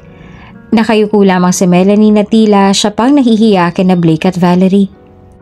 Bumaba naman ang tingin ni Madam Luz sa magkahawak na kamay ni Blake at Valerie. Gusto na sanang kumawala ni Valerie ngunit mas lalo pang hinigpitan ni Blake ang pagkakahawak sa kamay ng dalaga. Blake! Taas kilay na bungad ng ginang. Mom? Akala ko next week pa kayo. Utal na tugon naman ni Blake sa kanyang ina. Umirap naman ang ginang at saka sumagot. Earlier the better, iho. Is she your secretary? Bumaling na rin ang kanyang atensyon kay Valerie. Inayos si Blake ang kanyang tindig at saka huminga ng malalim. Actually, Mom, yes. Tugon ni Blake. Get us a coffee, Miss Secretary. Mariing utos ni Madam Luz kay Valerie ngunit nanatili lamang siya nakatayo sa tabi ni Blake at mahigpit pa rin nakahawak sa kanyang kamay. She's also my girlfriend, Mom. Taas doon namang sagot ni Blake. Sa sinabing iyon ni Blake ay bigla na lamang napatawa ang Donya. Nahihibang ka na ba talaga, Blake? Pang ilang babae na ba yan na iniharap mo sa akin para sabihin girlfriend mo? Sa tingin mo ba'y maniniwala pa ako? Itigil mo na yung kalokohan mong yan dahil kasama ko na ngayon si Melanie. Melanie, iha, come here beside me. Tila biro na lamang kay Madam Luz ang pagtatapat na ito ni Blake dahil hindi lamang ito ang unang beses na may maipakilala si Blake sa kanya. Kaya hindi na naniniwala sa kanyang ina. Ngunit sa pagkakataong ito ay wala na ring ideya ang ginang na seryoso na si Blake at tunay na ang kanyang sinasabi. Samantala, tinawag na rin ni Madam Luz si Melanie upang lumapit na sa kanila at saka muling binaling ang pansin kay Valerie nang may nakakainis pang tawa. And you? Huwag kang magpapaniwala sa sinasabi nitong si Blake. Dahil isa ka lamang din sa mga babae niyang papaikutin sa kanyang mga palad. Huwag ka nang tumunganga riyan at ikuha mo na kami ng kape. Sabi niya kay Valerie at saka muli itong inutusan. This time ay mas hinigpitan pa ni Blake ang kanyang pagkakahawak sa kamay ni Valerie dahil sa masasakit na mga salitang yan ng kanyang ina na binabato niya sa dalaga. Nararamdaman na rin niya ang labis na kaba ng dalaga kaya gagawin niya ang lahat, maipaglaban lamang niya si Valerie. Sorry, Mom, but she's different. This time, handa ko na siyang ipaglaban sa inyo. I love Valerie. At totoo yan. Let's go, Val. Mariing sagot ni Blake at saka tumalikod na sila ni Val. Punong-puno ng tensyon ang buong opisina.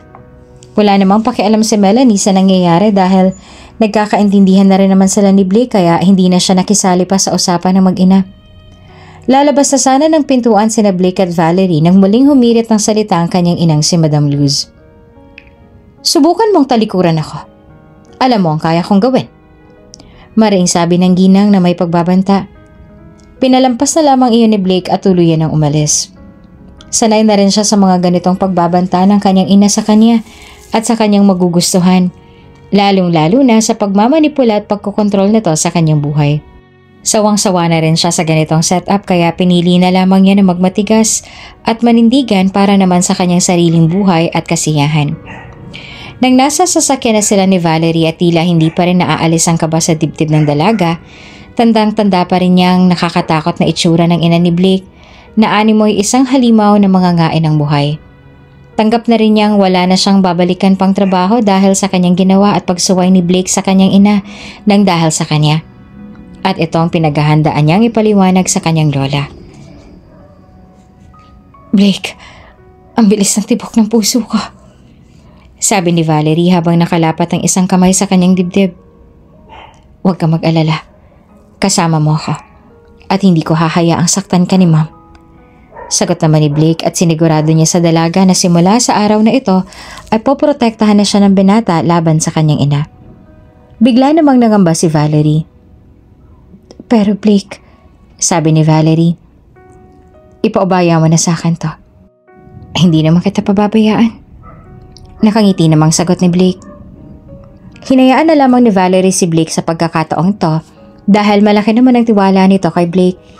Ipinapaubaya niya na lahat sa binata dahil alam naman niyang alam ni Blake ang kanyang ginagawa at panghahawakan niyang pangakong binitawan nito sa kanya.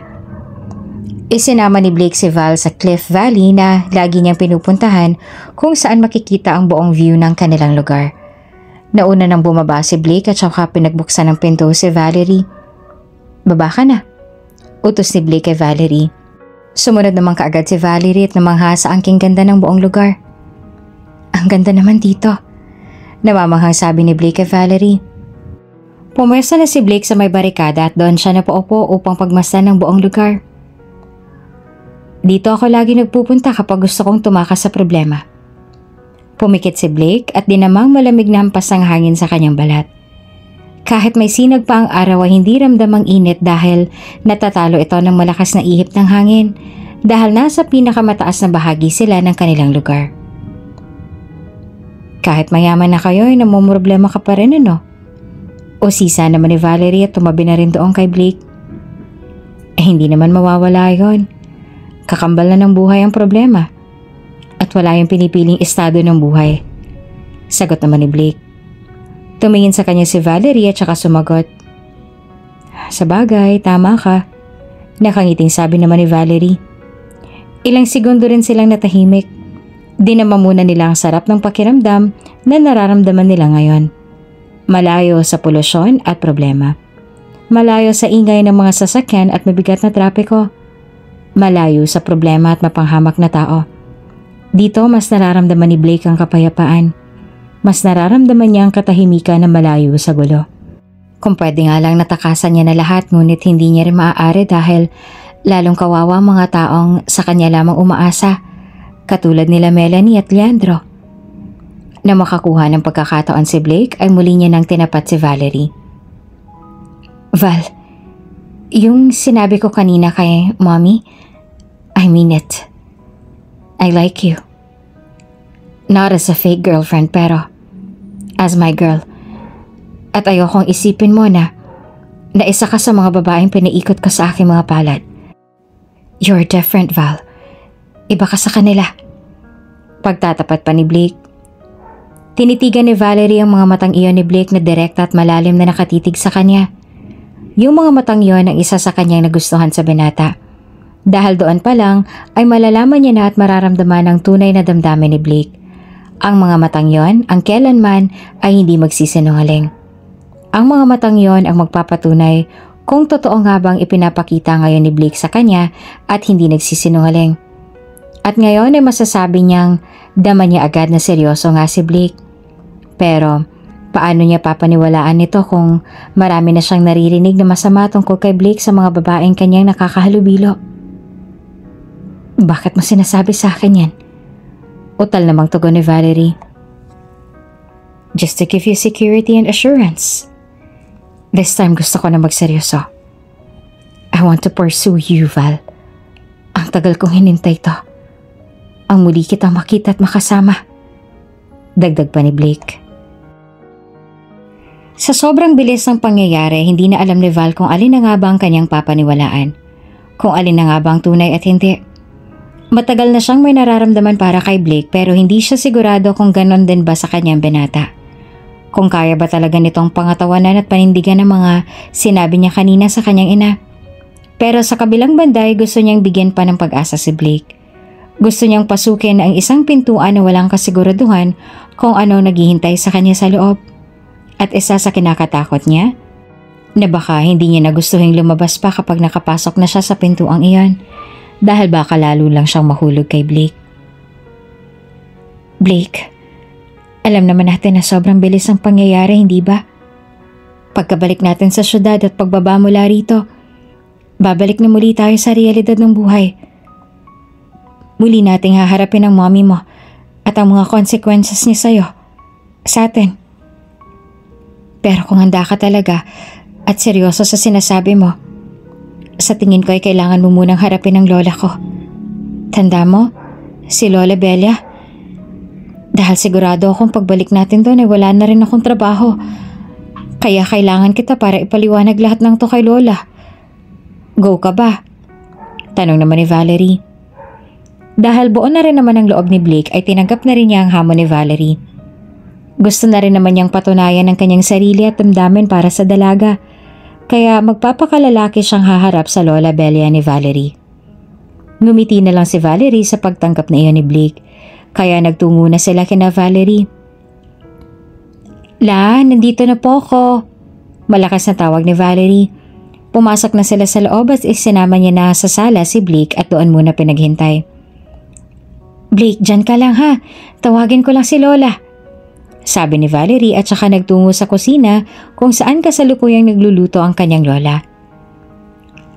La, nandito na po ako. Ano pong niluluto ninyo? Masayang bati naman ni Valerie sa kanyang lola. Hindi naman maaabalang matanda sa paghahalo ng gelatin na marahil ay pambenta muli ng matanda. Oo, apo. Alam ko. Hindi ko lang ito maiwan at baka manigas ka agad. Tulungan mo na lang muna ako rito at isasalin ko na lamang naman sa packaging. Utos ni Lola Belia. Okay po, Lola. At kinuha na ni Valerie ang kaldero para tulungan ang kanyang lola sa pagsali ng gulaman sa mga lalagyan. Napansin naman ng kanyang lola na maaga ngayon nakauwi si Valerie. Teka nga, parang ang aga mo ngayon ah. Nagtataka namang tanong ni Lola Belia sa apo niyang si Valerie. Natigilan naman si Val at saka sumagot. Lola, actually may kasama po ako. Wika naman ni Val.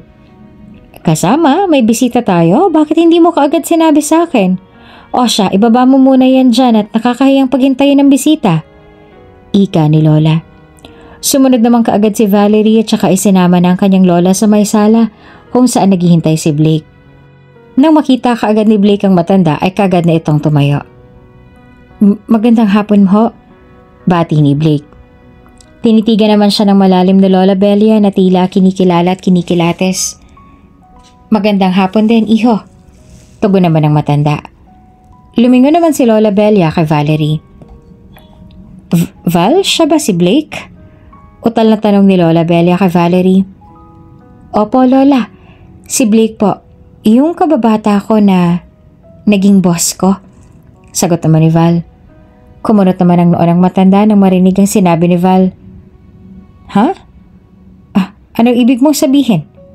Nagtatakang tanong ng matanda. Sabay na rin silang umupo at hinayaan na lamang ni Blake na siya nang magpaliwanag ng lahat kay Lola Belia. Total, siya naman talaga ang punot dulo ng lahat, kaya bilang isang lalaki ay nararapat lamang na siyang humarap sa lola ni Valerie para sabihin ang totoo. Lola Belia, hayaan niyo pong ako na lamang magpaliwanag. Yun din naman po ang rason ko kung bakit ako sumama kay Valerie patungo dito. Magalang na sabi ni Blake kay Lola Belia. Tumango lamang ang matanda at saka hinayaan na lamang si Blake na magsalita. Sige iho, simulan mo. Sambit ni Lola Belia. Nakatakda po akong ikasal sa isang anak din ng mayamang negosyante na katulad namin sa isang linggo. Mariin ko po itong tinutulan dahil tao rin naman po ako na may sarili ring kagustuhan at paninindigan. Isa rin po sa aking mga dahilan kaya ayoko makasalay dahil sa matalik kong kaibigan ang kanyang tunay na nobyo. Tutol sa relasyon nila ang kanyang mga magulang dahil ordinaryong tao lamang din yung kaibigan kong yon ng kanyang nobyo. Kaya nang malaman nila ang relasyon ng dalawa, ay kaagad nila itong ipinaghiwalay at pinagkasundo ng kasal sa akin. At para matulungan silang dalawa, kinailangan kong umisip ng paraan para hindi matuloy ang kasal. At ang tanging paraan lamang na aking naisip ay maghanap ng babaeng magpapanggap na kasintahan ko na maihaharap ko sa aking ina. Si Valerie po. Si Valerie po ang aking unang naisip. Tumanggi naman siya kaagad at bigla naman ako natauhan. Noong una, oo, desidido na talaga akong suyuin siya para maging fake girlfriend. Pero habang tumagal, I realized na hindi dapat. She doesn't deserve it. Ayokong ipinakip lamang siya kaya nagpatulong na lamang ako sa kanya na humanap na lamang ng iba. Sumubo kami ng ilan pero wala po talagang pumasok sa standards si Mommy. Until malaman ni Valerie yung tunay kong rason kung bakit nagpapakadesperado na ako. Kaya bandang huli pumayag na rin siya kaya kanina hinarap na namin si Mommy as usual. Expected ko naman na yun ang magiging reaksyon niya kaya nagalit siya at siguradong wala nang babalik ang trabaho si Valerie. Pero Lola this time, kaya pumayag na rin ako sa desisyon niya dahil ayoko na rin gawing peke ang relasyon namin. Kung papayag po kayo, gusto ko po sanang ligawan ng apo ninyo at gawin ang makatotohanan ng lahat. Sisiguraduhin ko pong responsibilidad ko na siya ngayon. Matapang na sabi ni Blake. Matalim lamang na nakikinig si Lola Belia kay Blake. Kinikilatis niya ang bawat salita na lumalabas sa bibig nito. Matapos pakinggan si Blake, ay kaagad namang nagbigay ng komento ang matanda. Hinihingi mo bang permiso ko para ligawan ang apo ko? E paano kung saktan siya ng mommy mo? Aba hindi lamang kayo basta-bastang tao, kundi mga kilala at makapangyarihang tao rin dito sa ating bansa. Paano kapag siya naman ang binalingan ng mommy mo? Paano mo siya mapoprotektahan? Blake, alam ko mga bata pa lamang kayo ay matalik na talaga kayong magkaibigan. Pero kung talagang desidido na kayo sa desisyon ninyo, may magagawa pa ba ako? Malaki ng apo ko at alam na ang tama at mali. May sarili ng desisyon at kagustuhan. Ang hihilingin ko lang sa iyo, Blake, ingatan mo ang puso ni Valerie. Ngayon lang yan may ipinakilala sa aking lalaki. At alam kong mula pa noon ay ikaw na talagang nagugustuhan niya.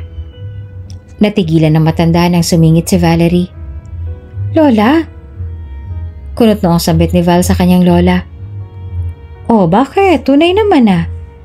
Basta, ang masasabi ko lang, hindi ko tinututulan yung nararamdaman niyo para sa isa't isa. Basta siguraduhin niyo lang na kung anumang pagsubok ang dumating sa inyo, magkasama niyo pa rin haharapin. Walang iwanan dahil yan ang tunay na pagmamahalan. Pagpapatuloy pa ni Lola Belia. Tila nabunutan naman ng tinikang dibdib ni Blake sa sinabing iyon ni Lola Belia na tila pumapayag na nga sa panliligaw niya sa kanyang apo at patunayang malinis talaga ang kanyang intensyon. Maraming salamat po Lola Belia. Tatandaan po namin ang mga sinabi ninyo. Magalang na tugon ni Blake. Ilang oras ding nanatili noon si Blake sa bahay ni Valerie.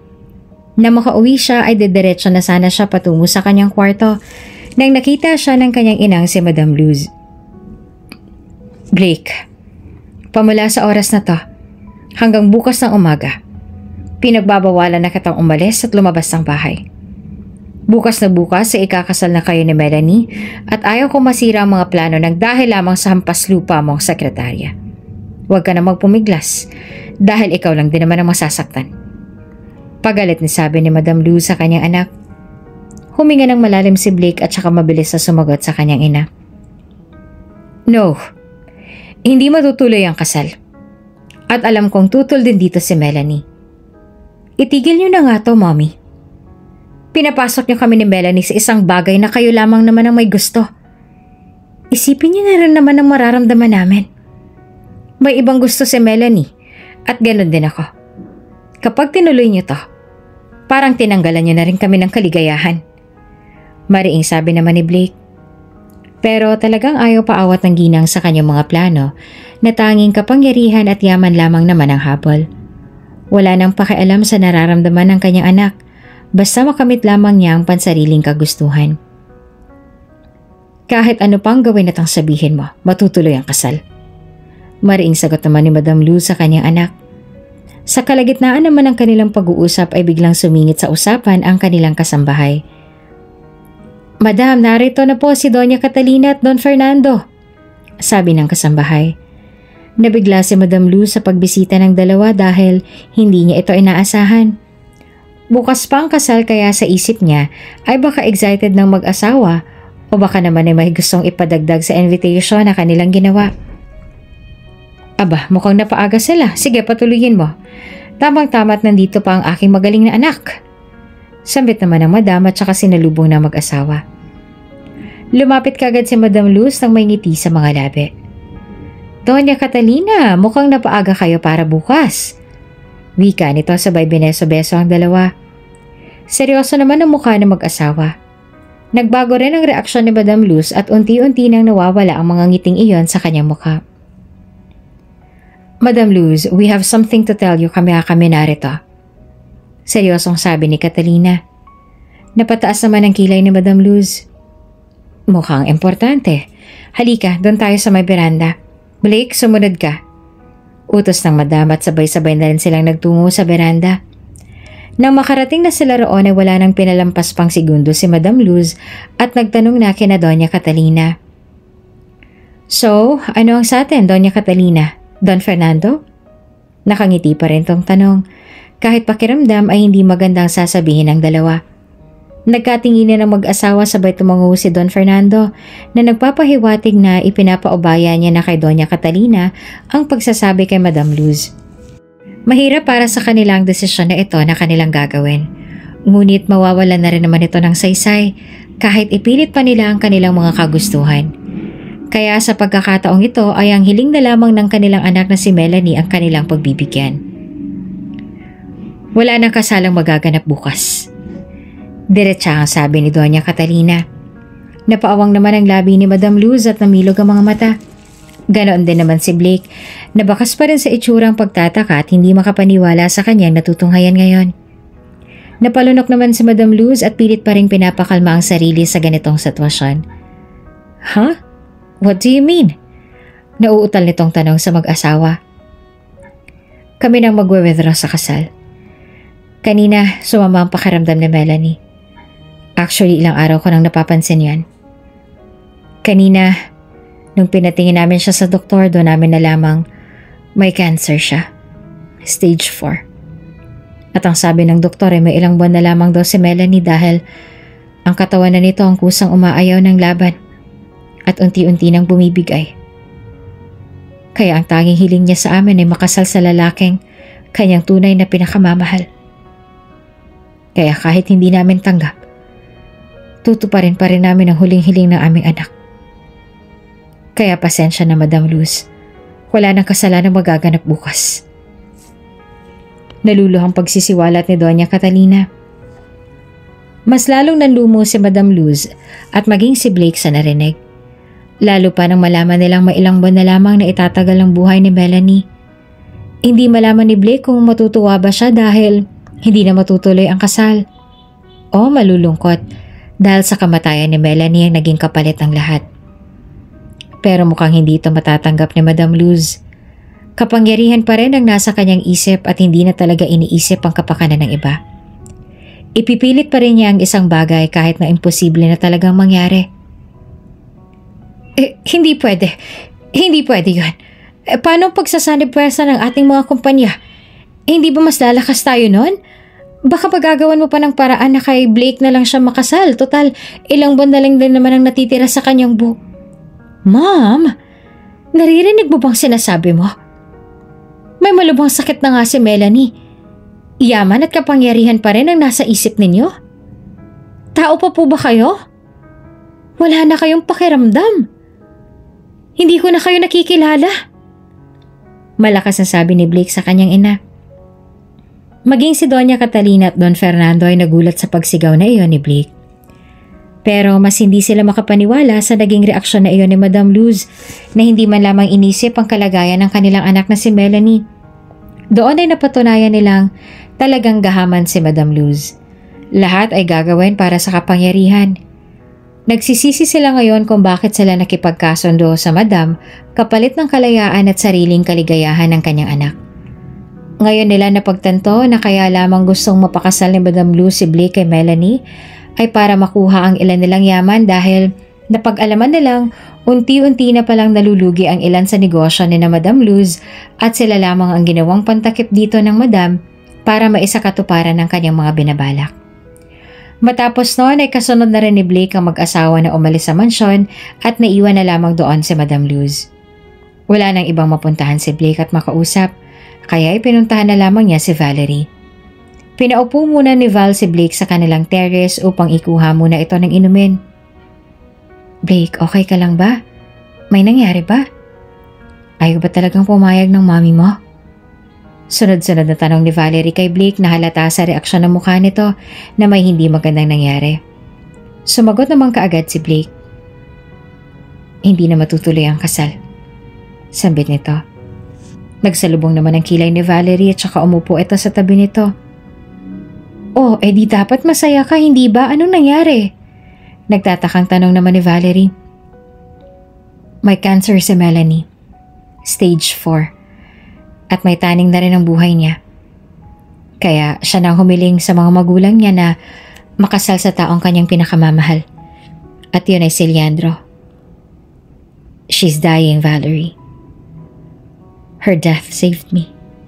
Saved us. At hindi ito yung klase ng pagtutol na gusto kong mangyari. I feel so sad for her. Lalo na kay Leandro. Malungkot na sabi ni Blake. Lalo namang nanlaki ang mga mata ni Valerie sa kanyang nalaman. Hindi siya makapaniwala sa mga nangyayari. Ni hindi na siya nakaimik pa dahil hindi naman niya talaga alam kung ano ang kanyang sasabihin. And si Mom, hindi pa rin niya matanggap na hindi na matutuloy ang kasal. Kahit pa alam niya ng sitwasyon. Sarili pa rin niya ang kanyang iniisip hanggang sa huli. Napaka-selfish talaga niya. Wala akong masabi. Muli namang nagalit ang reaksyon ng mukha nito nang mabaling ang usapan sa kanyang mommy. Umupo naman ng maayos si Val at umiwas na lamang ng tingin. Bumagsak ang kanyang balikat at iniisip pa rin ang sitwasyon ni Melanie. Wala rin akong masabi. Hindi ako makapaniwala sa mga nangyayaring to. Nalulungkot ako para kay Melanie at Leandro. Sabi niya. Pero wala na talaga tayong magagawa. Kung yun talagang kapalaran nila. Ang mahalaga rin sa ngayon ay wala na tayong iisipin pa dahil kahit ano pang gawin ni Mommy, hindi niya na mababago ang desisyon ko. Ikaw pa rin ang pipiliin ko. I love you, Valerie. At papatunayan ko yan sa'yo. Nang makalipas ang ilang buwan ay binawian na rin ng buhay si Melanie. Ngunit natupad naman ang huling hiling nito na makasal kay Leandro. Kahit na wala na itong saysay pa ay ginawa pa rin ni Leandro ito dahil para sa kanya, no one will ever replace on Melanie's shoes. Kaya sino man na makilala niya ay mananatili pa rin sa kanyang puso ang kanyang first and last love. Samantala, sinagot na rin naman ni Valerie si Blake at hindi na pinahirapan pa dahil sigurado na rin naman siya sa kanyang nararamdaman para dito. Tuluyan na rin na bankrupt ang ilan sa kanilang mga negosyo, kaya lalong nalugmok ang kanyang inang si Madam Luz. Niwala na nga itong pakialam kay Blake dahil sa mga pera na lamang na nawala sa kanya, ang iniisip niya. Tuluyan na nga siyang nilamon ng kapangyarihan ng pera at pagiging gahaman. Ngunit kahit nawala ng lahat kay Blake ay ayos lamang sa kanya dahil ang mahalaga ay malaya na silang dalawa ni Valerie. Blake, ayaw mo bang dalawin ang mommy mo? Tanong ni Valerie. Malapit na rin kasi ang kasal nila at gusto sana ni Valerie na kahit sa huling pagkakataon ay makuha man lang nila ang blessing ni Madam Luz. I tried, Val. Alam mo yan. Kahit ang dami niya nang nagawang masama sa akin, lalo na sa'yo, ako pa rin ang nagpakumbaba. Pero nagmamatigas pa rin siya. Naroon lang siya sa kanyang kwarto at pilit na kinokontak yung mga dati naming investors na ayaw namang magsibalikan. I think she needs help from the expert dahil nag-aalala na rin yung iba naming mga kasambahay. She's sick at iyon ang hindi niya maamin sa kanyang sarili. I want to help pero ayaw niya. She doesn't even recognize me as her son. Mas mahal niya ang kanyang kayamanan kaysa sa sarili niyang anak. Sagot naman ni Blake. Nag-aalala na rin kasi si Valerie dahil kahit na papaano naman naina pa rin ni Blake si Madam Luz. Ayaw naman niyang makasal kay Blake hanggat meron pa ring tutol sa kanilang relasyon. Kaya sa huling pagkakataon ay muli nilang pupuntahan ng ginang upang kausapin ito at matulungan na rin sa kanyang pinagdadaanan. Madam, narito na po sina Sir Blake at ang kanyang nobya. Sa pagkasabing yon, ang kanyang kasambahay kaagad na nagpanting ang tenga ng Donya. Nasaan sila? Sabihin mo, hindi ako tumatanggap ng bisita. Utos ni Madam Luz. Kahit sariling pamamahay, pinagbawalan na rin ng Madam si Blake na muling makatuntong sa kanyang pamamahay. Dahil para kay Madam Luz ay si Blake ang dahilan kung bakit nasira ang kanyang mga plano. Na si Blake ang nagwasak ng kanyang mga pangarap na mas lalong yumaman at makilala sa buong bansa. Hindi na lamang nagpumilit si na Blake at hinayaan na lamang si Madam Luz. Kalaunan din kasi ay nalaman ni Blake na hindi talaga siya tunay na anak ng Donya. Kaya pala hindi nito magawang mahalin lamang si Blake mula pagkabata nito. At ngayon ay mas malinaw na sa kanya ang lahat. Kahit pa ulit-ulit niyang ipagsiksikan ang kanyang sarili kay Madam Luz, ay hindi pa rin niya magagawang mahalin ng binata dahil hindi naman talaga sila magkadugo. Blake, marami rin naman tayong pinagdaan ng pagsubok. Maraming nangyari. Maraming nalaman. Pero gusto kong malaman mo na sa lahat ng mga masasamang nangyari na yon, ikaw ang pinakamaganda at pinakatamang nangyari sa aking buhay. Noon pa man alam kong ikaw na. Hindi ko maipaliwanag pero alam ko sa sarili kong ikaw na ang gusto kong mahalin. Na ikaw na ang gusto kong piliin. At sobrang ipinagmamalaki kita dahil bibihira ang lalaki na katulad mo. Naaakalain mong bad boy pero mas malambot pala ang puso kaysa sa akin. Pinagmamalaki kita dahil sa katapangan at paninindigan mo. At ipinagpapasalamat ko sa Diyos na ikaw ang napangasawa ko. Naluluhang sabi ni Valerie kay Blake na asawa niya na ngayon. Hindi mo kailangang magpasalamat dahil ako dapat ang nagsasabi niyan. Siguro kung hindi tayo muling nagkita, wala pa ring direksyon ng buhay ko. Baka naroon pa rin ako sa west side at nag-uubos ng oras at panahon sa alak. Bisyo at babae.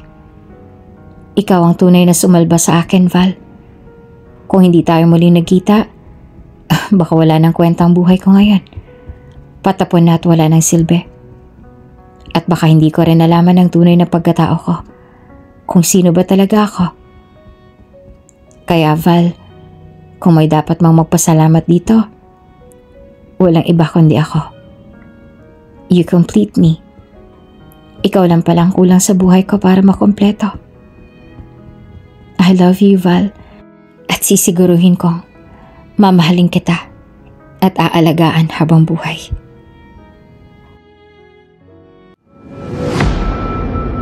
Kung bago ka pa lang sa channel na ito, Ate Jane TV, huwag kalimutang pindutin ang notification bell and subscribe button. Sana po hindi naman malaking abala sa inyo ang pagpindot ng subscribe button dahil ang kapalit po nito ay ang pagsuporta para makapag-produce ng mga libreng stories sa mga channels ni Ate Jane. Maraming salamat!